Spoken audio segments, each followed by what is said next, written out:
নমস্কার বন্ধুরা, কেমন আছেন?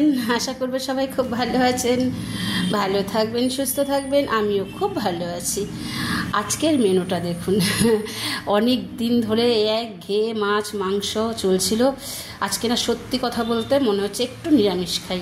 তো নিরামিষ বলতে বলছি, এটা আজকে বানিয়েছি আমি কুমড়ো, ভেন্ডি, তারপরে বেগুন, আলু, পটল, ধনেপাতা দিয়ে একটা তরকারি করেছি, নিরামিষ একদম। আর এখানে আছে উচ্ছে, আলু, কাঁচা লঙ্কা কুচিয়ে রেখেছি, সর্ষের তেল দিয়ে মাখবো। আর এখানে আছে ঝিঙে সর্ষে। তো আর এখানে আছে অনেক দিন পর বেগুন পোড়া। বেগুন পোড়া তো যারা বেগুন পোড়া ভালোবাসেন হয়তো মনে হবে এত কিছু কী দরকার, এটা দিয়ে তো খাওয়া হয়ে যাবে। ধনেপাতাটা এখনও দিইনি, দিয়ে দেবো। ধনেপাতা কুচানোটা এখনও দিইনি, কুচিয়ে উঠতে পারিনি। তো যাই হোক, দিয়ে এটাকে আবার মাখবো। তো বলুন আজকের মেনুটা আমাদের কেমন, একটু লাইক কমেন্ট করবেন যদি বন্ধু মনে করেন। তো থাকতে তো হবে না পাশে, আমিও আছি।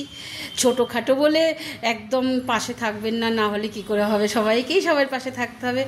তো ঠিক আছে, আজকে এই অবধি, আবার পরের ভিডিওতে দেখা হবে, কথা হবে।